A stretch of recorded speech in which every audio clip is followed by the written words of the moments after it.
자, 오늘은 이제 사도행전을 이어서 보려고 하는데요. 46절과 사도행전 13장 46절과 47절만 읽겠습니다. 여러 차례 살펴볼 수 있으면 좋지만 또 너무 자세하게 보기는 어렵고 사도행전 본문을 보되 우리가 구절별로 세세히 살펴보기보다는 성경의 큰 가르침이 어떻게 흘러왔고 그래서 하나님의 말씀으로 인도함을 받는다 하는 것이 무엇인가를 우리가 좀 더 생각해 보도록 하겠습니다. 먼저 신약성경 사도행전 13장 46, 7절 두 절 제가 읽겠습니다. 바울과 바나바가 담대히 말하여 가로되 하나님의 말씀을 마땅히 먼저 너희에게 전할 것이로되 너희가 버리고 영생 얻음에 합당치 않은 자로 자처하기로 우리가 이방인에게로 향하노라. 주께서 이같이 우리를 명하시되 내가 너를 이방의 빛을 삼아 너로 땅 끝까지 구원하게 하리라 하셨느니라 하니. 자, 여기까지만 읽겠습니다. 지난주에 이제 이어서 살펴보는 내용인데요. 지난주에는 시간과 분량상 저 유대인에게서 돌이켜서 이방인을 향한다는 말을 해석할 때 지금 바울과 바나바가 처한 아주 중요한 시기의 문제를 언급을 했습니다. 그 다음에 주의해야 할 것은 하나님의 백성에서 혈통으로서 또는 민족 국가로서의 이 이스라엘과 유대인이 배제된 게 아니라는 겁니다. 유대인을 버리고 이방인이다 이런 의미가 아니라 유대인들이 스스로 구원의 자리에 오기를 거부하기 때문에 우리가 부득불 이제 이방인에게로 향하게 된다. 하나님께서 이런 방식으로 지금 이 일을 행하신다 하는 것을 바울이 선언하게 됩니다. 이게 이제 중요한 이유는 서구 사회에서의 이 반유대주의, 셈족에 대해서 강한 반발이 있어서 2차 세계대전 당시에 이 홀로코스트 같은 아주 끔찍한 일이 있었다는 것을 말씀을 드렸습니다. 오늘날 현대 국가 이스라엘을 어떻게 이해하는가 하는 문제도 아주 중요하게 걸려 있습니다. 특별히 로마서 9, 10, 11장 해석과도 관련이 있습니다. 그와 동시에 하나님의 지혜로 하나님의 백성들의 이방인을 불러들이시는 아주 놀라운 일이라는 것을 생각을 했습니다. 자, 오늘은 이제 그것을 볼 것은 아니고 여기 47절 특별히 주께서 이같이 우리를 명하시되라고 하는 말과 바울과 바나바가 이사야서를 인용해서 지금 말하고 있는 내용의 의미를 생각해 보려고 합니다. 사실 이 내용을 잘 살펴보면 주님이신 그리스도께서 우리에게 명령하신다. 그래서 우리가 무엇을 해야 될 것인가를 깨닫는 데 있어서 사람들이 크게 오해하는 것을 우리가 알 수 있습니다. 뭐냐면 눈 감고 있는데 또는 기도하고 있는데 어떤 음성이 들려서 너는 저리로 가거라, 너는 이것을 해라 저것을 해라, 이런 식으로 주의 인도하심을 받는다고 생각하기가 참 쉽습니다. 물론 사울이, 그러니까 바울로 이름이 기록되기 전에 사울일 때 부활하신 주님을 만나 그 음성을 듣기도 했습니다. 그런데 오늘 본문에서 보게 되면, 그 다음에 이제 16장으로 넘어가게 되면 결국 이 주님의 음성을 듣는다, 하나님께서 말씀하신다는 말이 무슨 뜻인지를 우리가 알게 됩니다.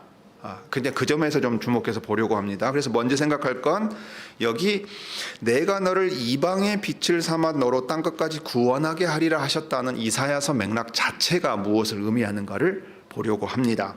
그 다음에 이 여호와의 종이 누가복음 4장에서 주님 자신이 말씀하신 것처럼 예수님이 바로 이사야 선지자가 말한 그 사람이다 하는 것을 생각해 보게 됩니다.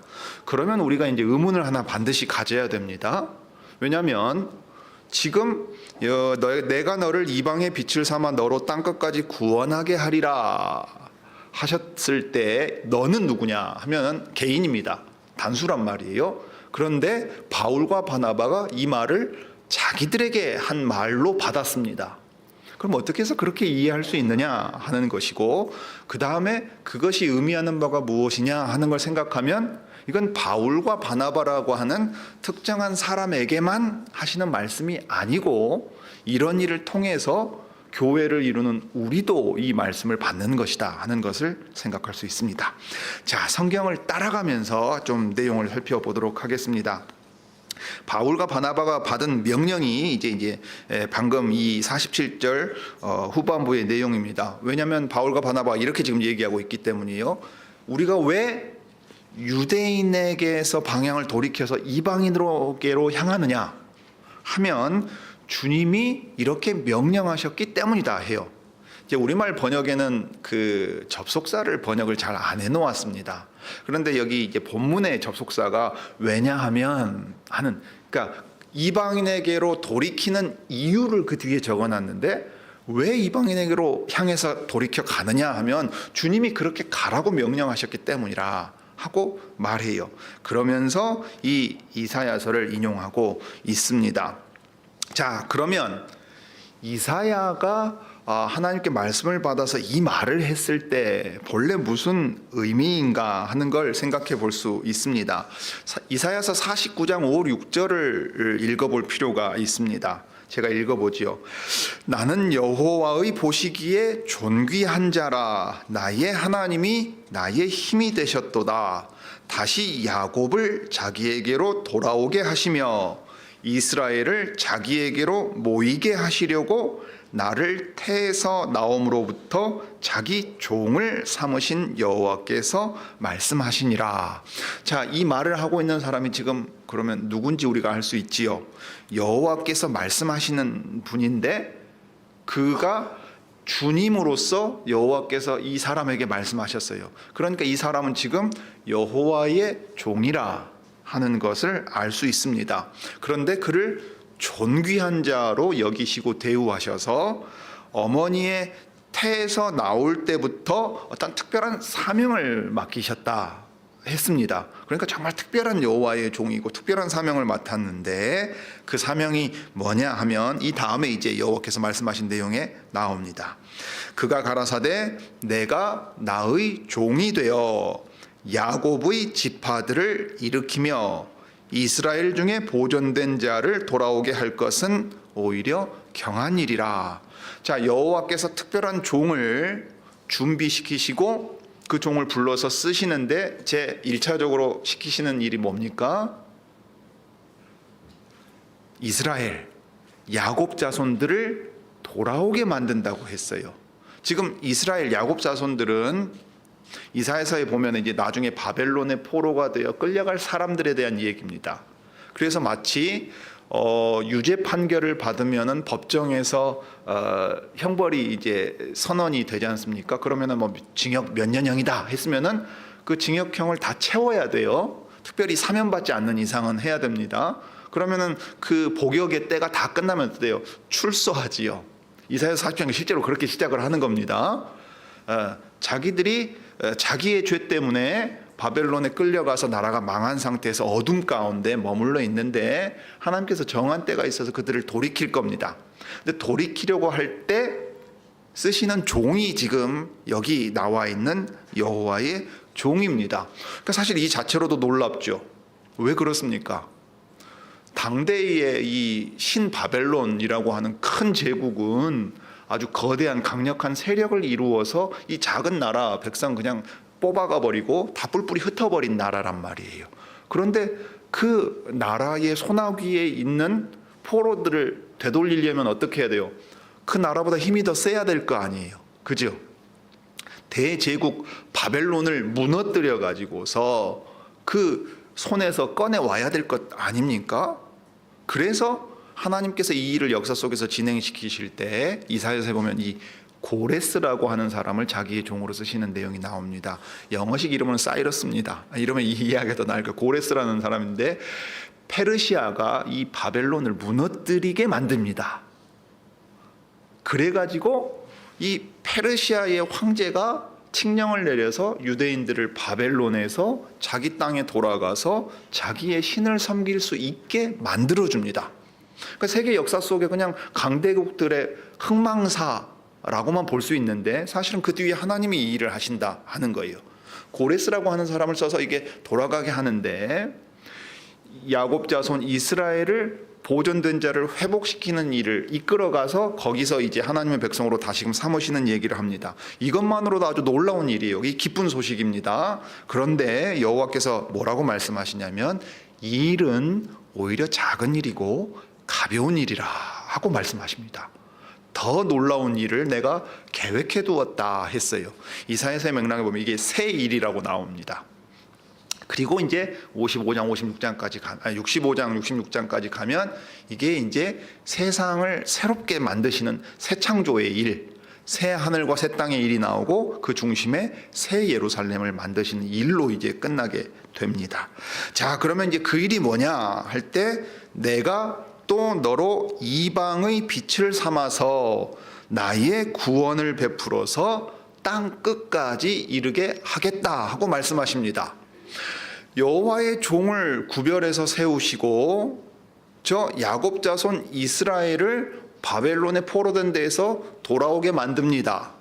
시온으로 돌아와서 시온의 자녀들이 넘쳐나요. 얼마나 넘쳐나냐면 그게 이사야서에 나오는 내용이에요. 나는 이제 홀로 됐어요. 그러니까 말하자면 전쟁통에 남편을 잃었어요. 그러면 이제 무슨 일이 있어요? 우리 한국 전쟁 경험한 우리 연로하신 분들은 너무 이제 아는 얘기잖아요. 남편 전쟁통에 죽고 자식은 없고 그러면 남은 거라고는 쓸쓸히 혼자 늙어가는 일밖에 없단 말이에요. 그런데 나에게 자녀가 생겨나고 자녀가 많이 늘어나서 오죽하면 집이 좁으니까 더 땅 넓은 데로 옮깁시다. 이 얘기가 나온다는 얘기가 이사야서에 나옵니다. 그러니까 놀라운 얘기가 되는 거죠. 바벨론에 포로가 됐으니까 노예처럼 살았어요. 어둠 가운데 살았어요. 그런데 하나님께서 그들을 돌이키면서 딸 시온에게, 시온의 자녀들에게 뭐라 그러냐면 왕비 대접해 주시는 거예요. 예, 신분을 상승시켜주고 존귀하게 여겨주시면서 자녀들이 넘쳐나서 기쁨이 가득하게 만드십니다. 이게 새 예루살렘을 만드시는 얘기예요. 그런데 이렇게 시온으로 돌아와서 예루살렘을 새롭게 하고 하나님의 백성이 기쁨이 가득하게 만드시는 궁극적인 목적이 뭐냐면 그들을 빛으로 삼아요. 시온에서 일어난 일들을 다른 모든 이방 나라들, 이방 민족들이 보는 겁니다.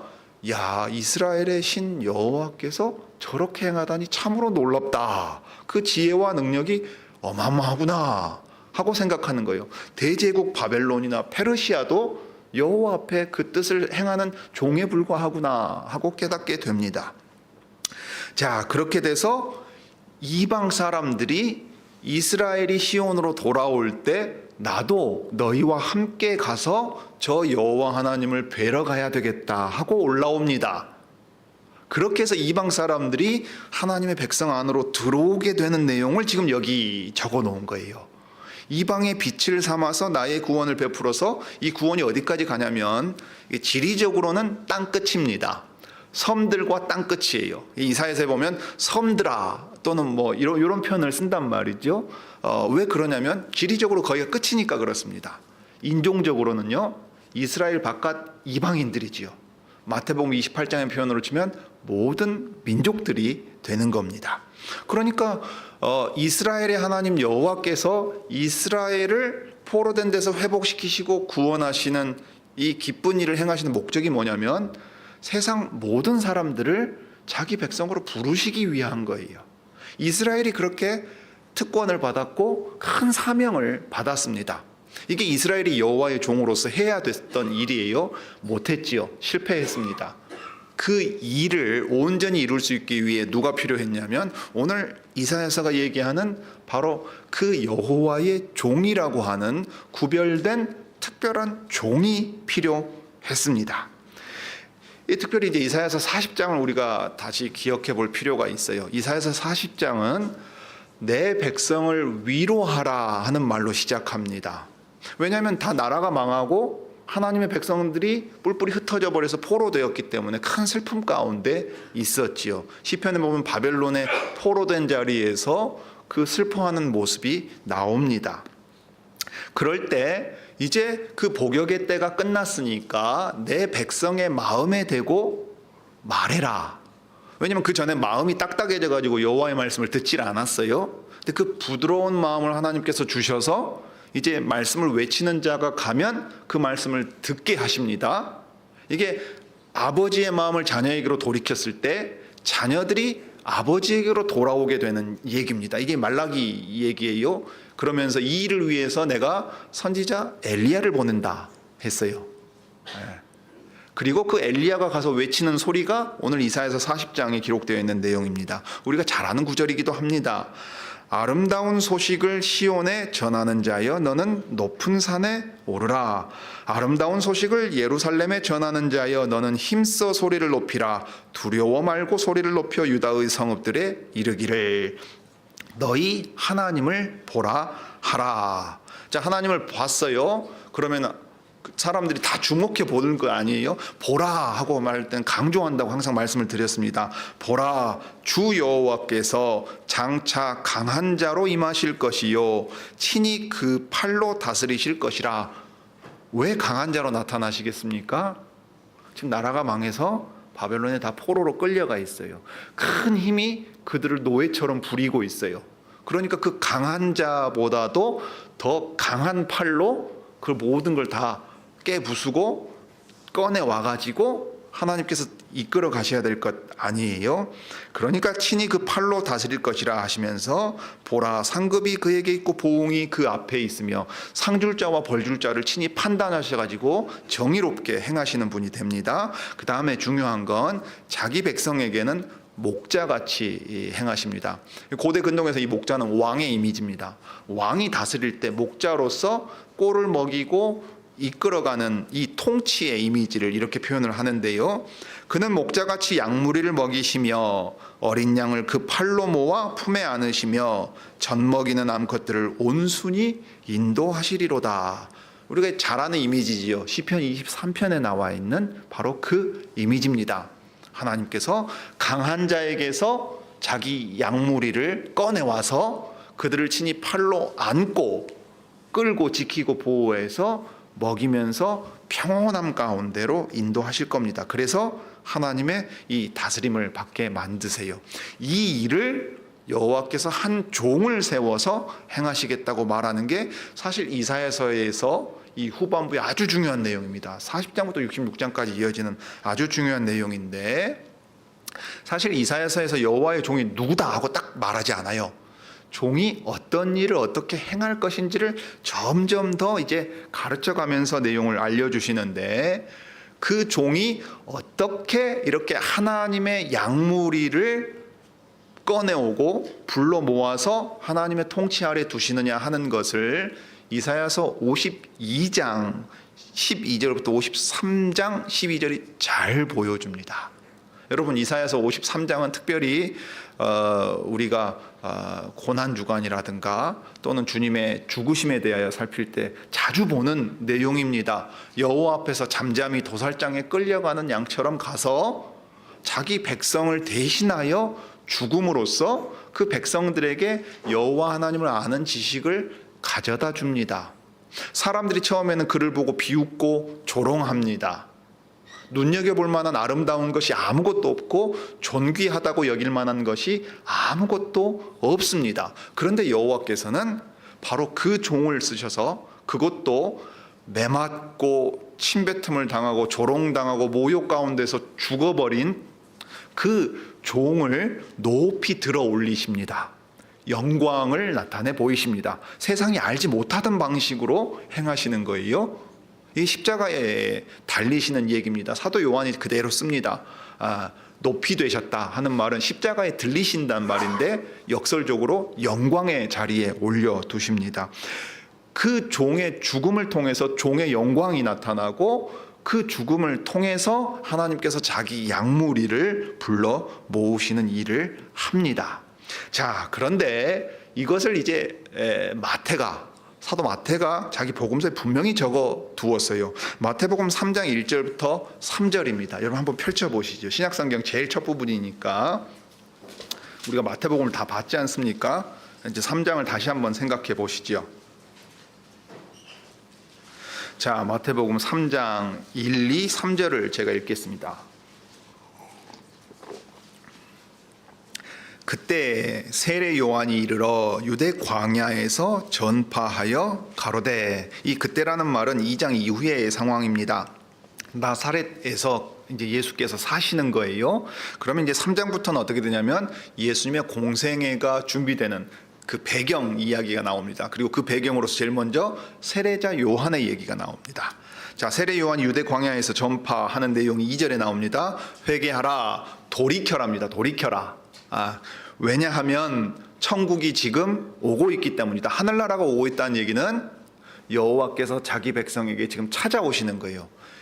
임금이 행차하면 앞에 나서가지고 어이 물러거라, 임금이 행차시다 하면 다 엎드리잖아요. 그럼으로써 임금에게 예를 표하고 임금이 올 준비도 하게 되고 실제로 이제 임금이 찾아오게 되는 그런 장면입니다.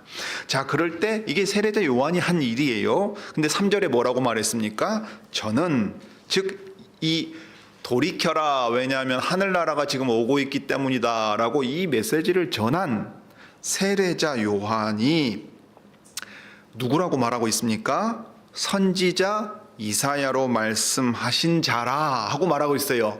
근데 이사야가 뭐라고 말했냐면 아까 40장 얘기를 읽었는데 본문을 광야에 외치는 자의 소리가 있어 가로되 너희는 주의 길을 예비하라 그의 첩경을 평탄케 하라 하였어요.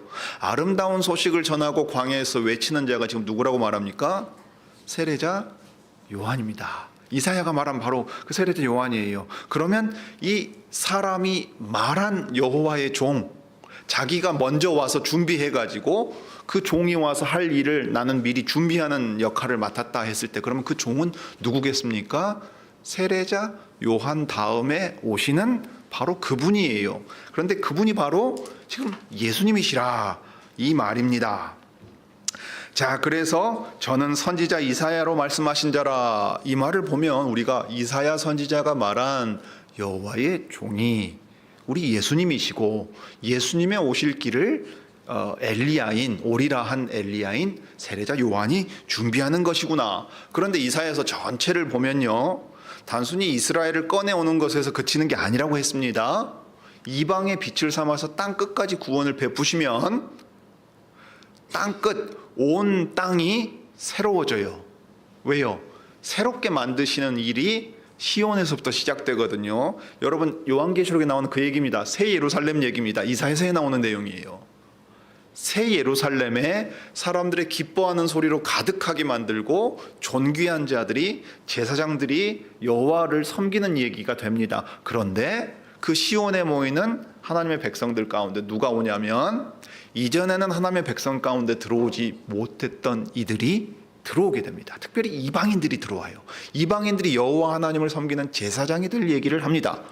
이렇게 해서 새 예루살렘이 새 창조의 이야기가 새 예루살렘으로 대표되는데 새 예루살렘은 하늘과 땅까지, 그러니까 모든 영역을 다 새롭게 만드시는 이야기가 된다 이 말이에요. 그러니까 요한계시록이 지금 말하고 있는 이야기, 이사야 선지자가 말한 새 하늘과 새 땅, 새 예루살렘, 새 창조 얘기는 예수님이 오셔서 새롭게 만드시는 모든 일들을 가리키는 겁니다. 자, 그러니 우리가 이제 두 번째로 생각할 건 바로 이 내용이에요. 이 우리 주님 예수님이 이사야 선지자가 말한 바로 그 여호와의 종이다. 예수님으로 말미암아 저 구약의 이스라엘뿐만 아니라 이방인도 하나님의 백성이 되고 새 하늘과 새 땅, 새 예루살렘의 일들을 누리게 된다 하는 것을 우리가 생각하겠습니다. 앞서 누가복음 4장을 읽었습니다. 누가복음 이제 4장을 다시 한번 펼쳐 보시지요. 아주 중요한 본문입니다, 여러분. 마귀에게 시험 받으신 다음에 누가복음 4장 14절이지요. 13절은 마귀가 모든 시험을 다한 후에 얼마 동안 떠났다 했고, 이제 14절부터 보면 이스라엘을 대표하는 그 여호와의 종으로서 이스라엘이 하지 못한 일들을 이제 이루어 가십니다. 그러면서 제일 먼저 누가가 기록한 내용이 있습니다. 누가복음과 사도행전 누가가 기록한 내용입니다.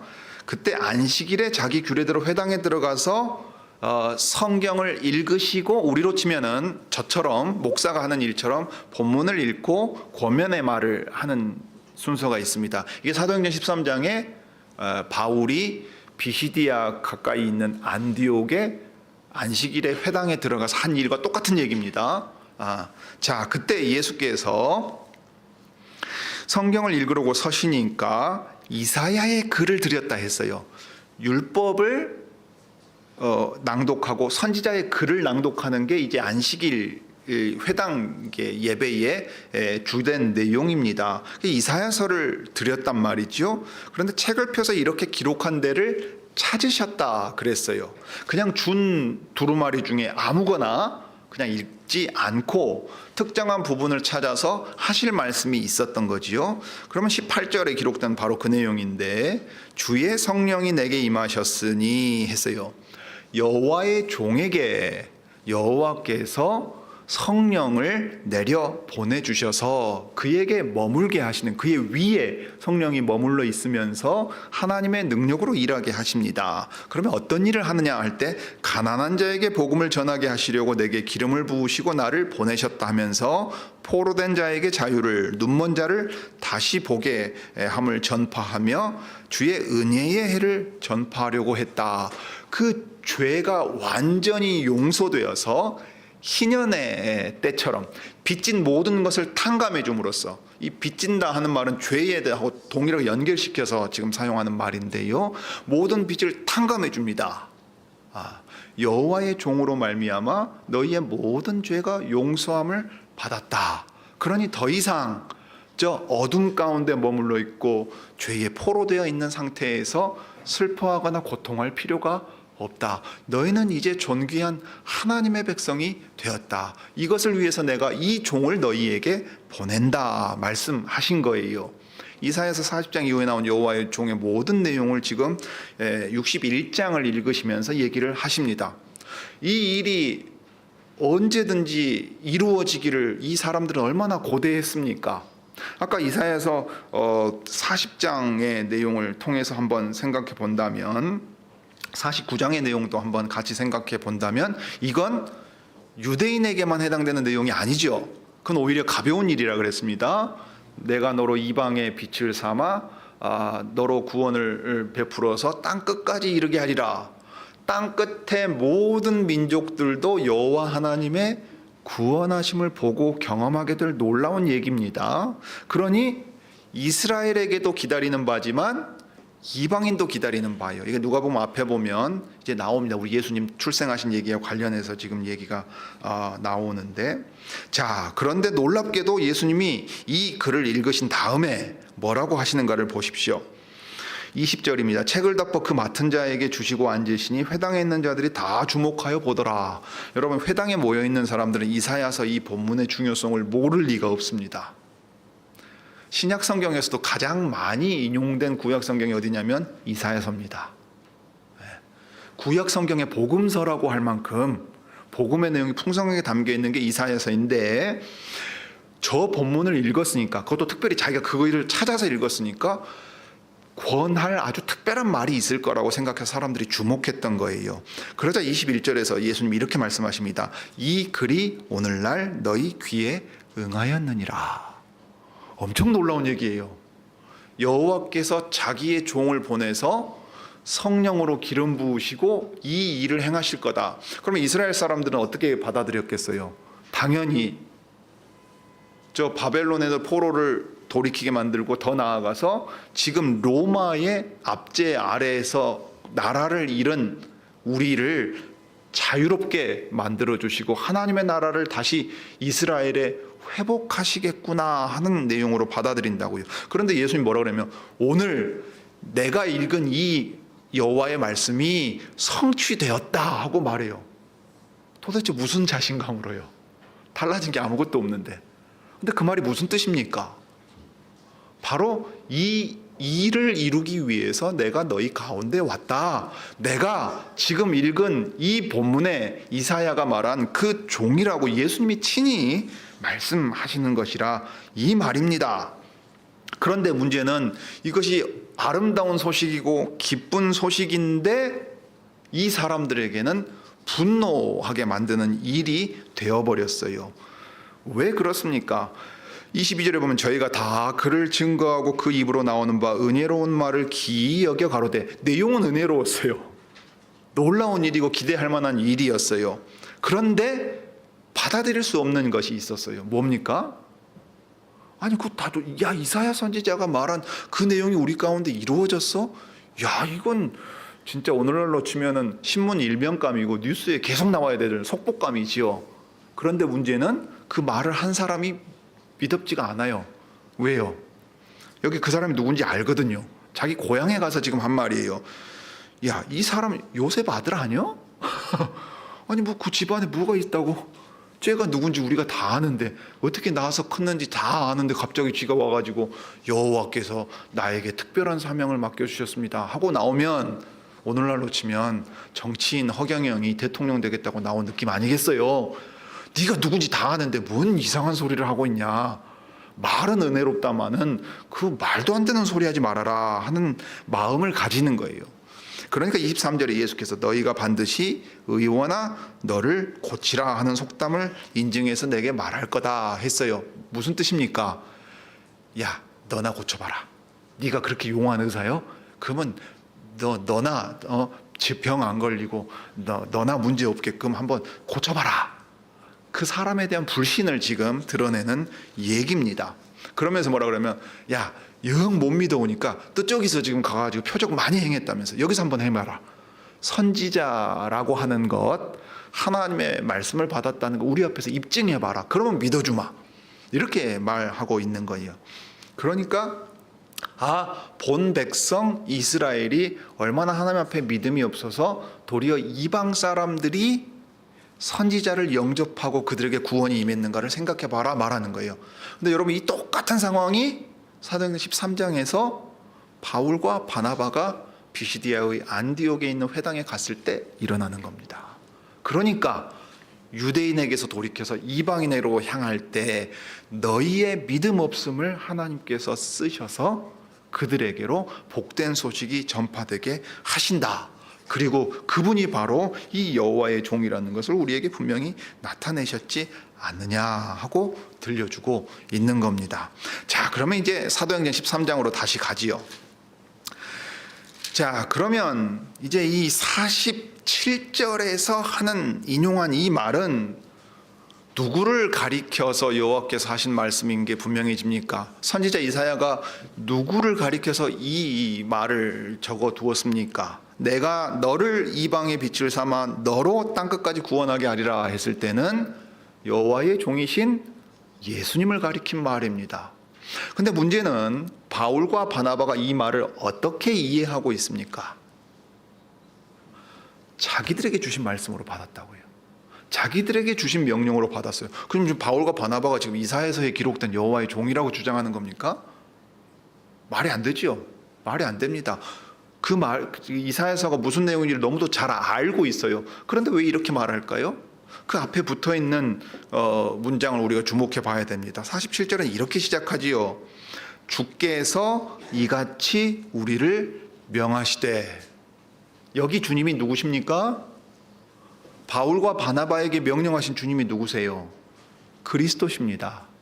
이사야가 가리켜 말한 여호와의 종이신 예수님이라고요. 여호와의 종이신 예수님이 내가 여호와께서 나를 보내서 이방의 빛을 삼고 구원을 베풀어서 땅 끝까지 구원하시려고 하는데 그 방법을 어떻게 지금 사용하신다는 얘기입니까? 여호와께서 자기를 종 삼아서 보내신 것처럼 나도 내 종들을 불러서 그들을 땅 끝까지 보내겠다 하시는 거예요. 자, 예수께서 부활하신 이후에 사도들을 만나십니다. 그때 숨을 내쉬면서 성령을 받으라 말씀하세요. 요한복음에 나오지요? 그러면서 뭐라고 말씀하십니까? 아버지께서 나를 보내신 것 같이 내가 너희를 보내노라. 여러분, 이 보낸단 말이 선교예요. 우리가 선교를 하는 게 아니에요. 어떤 의미에서는 선교는 우리가 하는 게 아니고 주님이 우리를 보내시는 게 선교예요. 아버지께서 여호와의 종을 보내서 우리를 구원하셨잖아요. 그 여호와의 종이신 예수께서 여기 사도들을 부르시고 자기의 제자 삼으셔서 보내십니다. 사도행전 1장 8절을 보면은 우리 선교 주간에 많이 인용하는 사용하는 구절인데 사실은 주체는 누구냐면 예수님이에요. 예루살렘과 온 유대와 사마리아와 그다음에 그걸 넘어서 땅 끝까지 이르러 내 증인이 되리라. 예수님이 보내셔가지고 자기 종들을 보내서 자기를 증거하라 말씀하시는 거예요.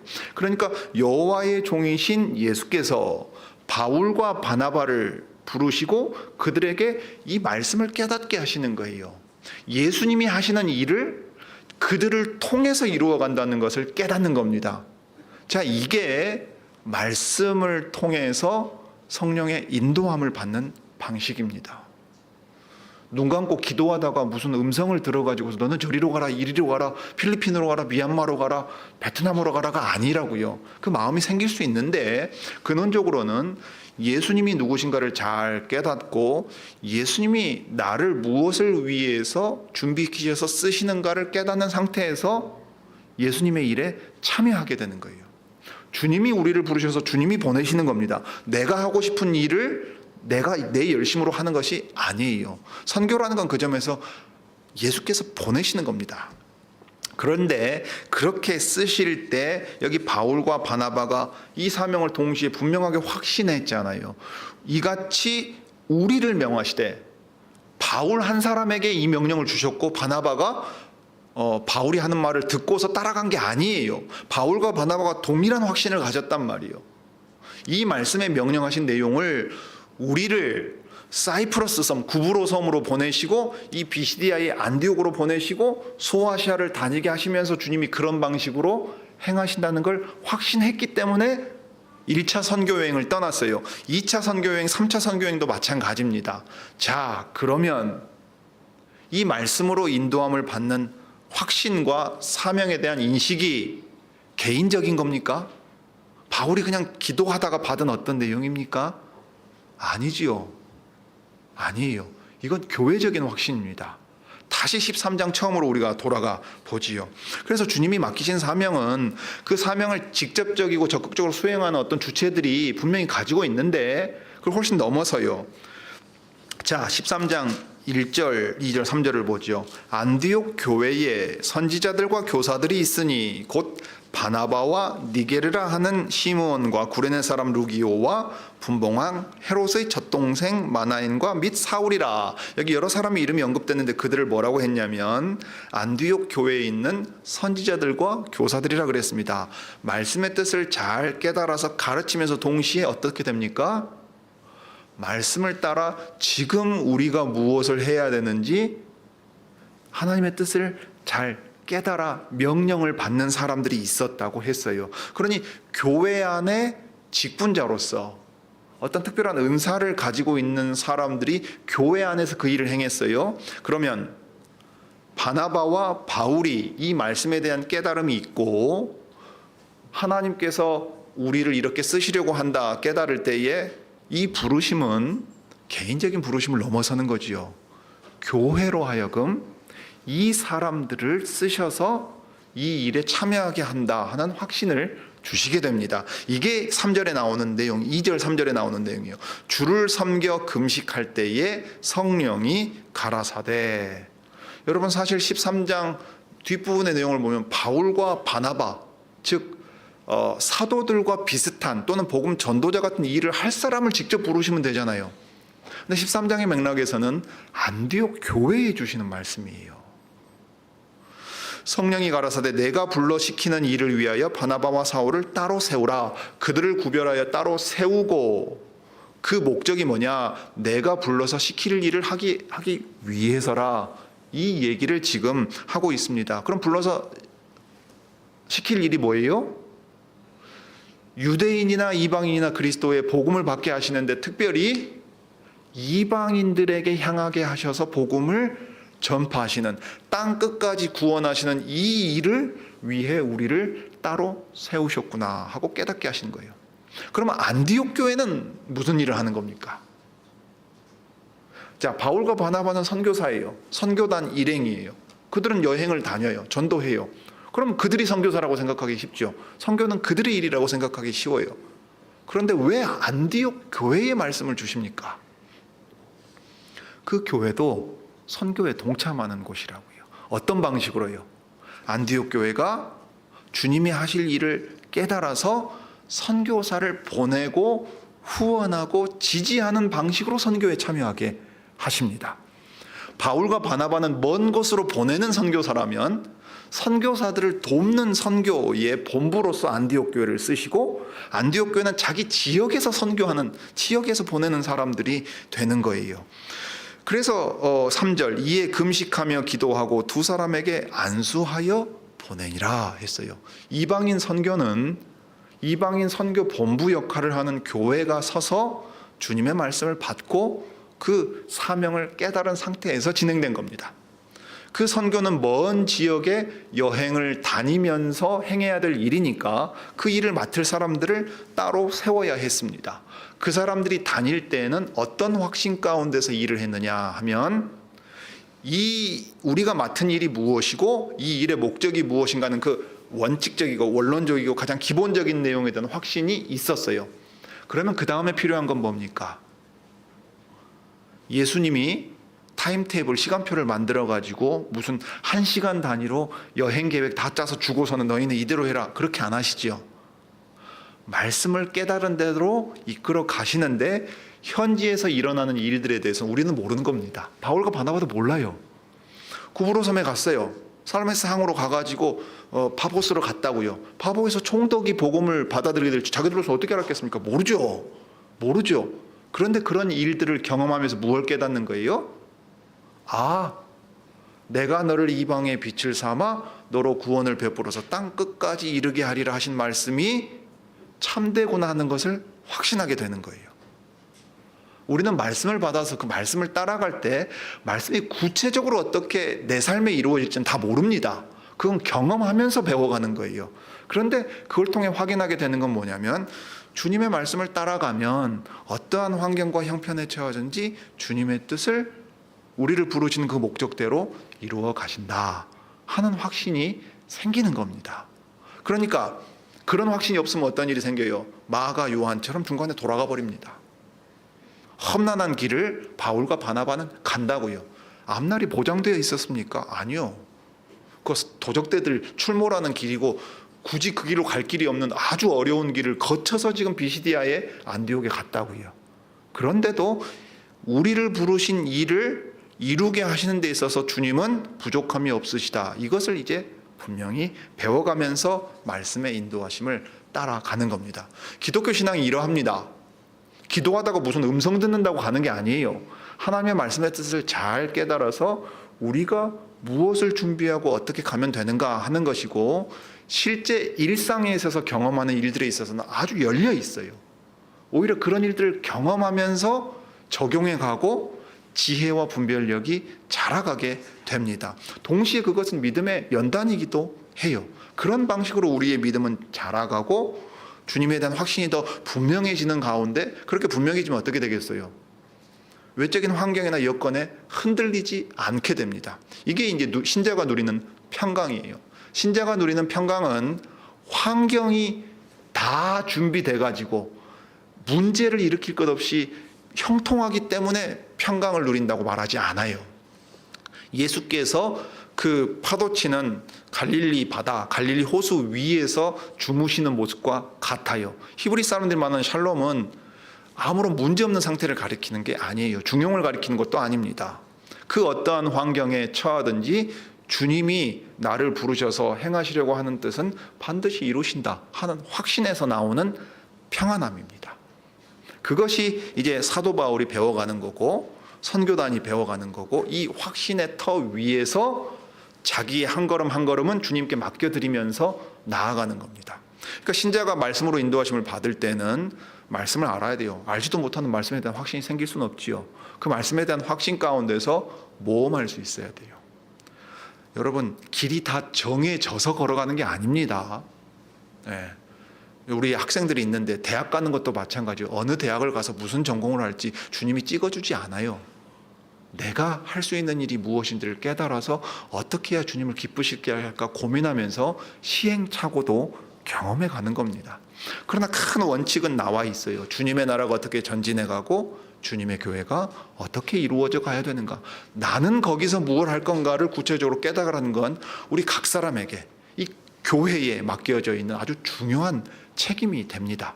그러면 그것을 연단받고 경험한 이들이 성숙하고 장성한 사람이 되어서 흔들림 없이 갈 때 연약한 이들을 붙들어주고 도와주고 조언해주고 권면하기도 하는 거예요. 짐을 서로 나누어지고 그러면서 교회로 서가게 됩니다. 이게 이제 바울이 나중에 교회에 대해서 말하는 바 되겠지요. 그러니 오늘날 선교에 대해서도 꼭 사람을 보내서 저기 예배당 짓고 세워야만 선교를 하는 게 아닙니다. 주님이 우리로 하여금 주님의 하시는 일을 위해서 깨닫게 하시고 우리로 보내시는 자리가 있으면 그게 선교입니다. 그리고 우리는 그 점에 있어서는 모두 다 선교사예요. 저는 목사로서의 그 직분을 더 감당하고 있다는, 여러분들은 저 예배당 문을 나서는 순간 다 선교사들이에요. 주님이 삼위 하나님이 복 주시고 여러분의 자리로 다 보내신 사람들이라고요. 땅끝이라는 거 꼭 지리적인 문제만은 아닙니다. 영국에 인도 선교사로 갔던 레슬리 뉴비긴이라는 사람은요, 인도에서 돌아왔을 때 깜짝 놀랐어요. 그 영국이 인도보다 더 험한 곳이 됐어요. 자기가 파송받아서 인도로 갔다고 생각했는데 자기가 돌아온 그 나라는 선교지보다 더 험한 선교지가 돼 있다란 말이에요. 지금 우리나라 상황 그렇지 않습니까? 우리 주변이 다 선교지 아니에요? 지금 학생들 얘기 들어보면 그 반에 교회 나가는 학생이 한 명도 없는 반이 수두룩해요. 우리 장년들은 이해가 안 가실 겁니다. 왜냐하면 장년들 어렸을 때는 그냥 동네에서 애들 모여 노는 곳이 예배당이었거든요. 예, 그냥 목사 된 사람도 수두룩하고 교회 나가는 건 아무런 문제가 없는 시절이에요. 지금은 그렇지 않습니다.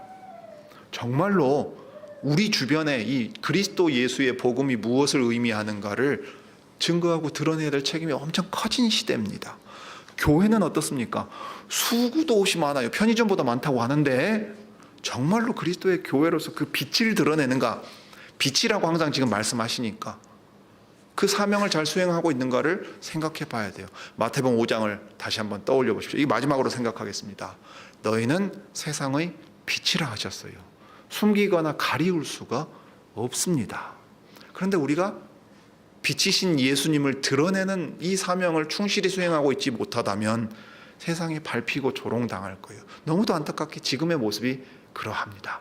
그러니까 뭔가 폼나고 그럴듯하고 인정받을 만한 일을 한다고 그것이 선교고 그냥 우리 일상을 살아가는 건 대수롭지 않다고 여길 게 아니에요. 신자답게 매일에 충실히 살아가는 것, 여러분이 보내심을 받은 그 자리에서 하나님의 백성답게 살아가는 것, 이게 선교입니다. 그리고 주님이 우리 교회에 깨닫게 하시는 바가 있어서 무엇을 행하시거든 그것은 그것대로 특별하게 선교하는 일이 될 겁니다. 이 모든 일에 있어서 주님이 친히 말씀으로 인도하시고 다스려 주시기를 빕니다. 기도하시죠.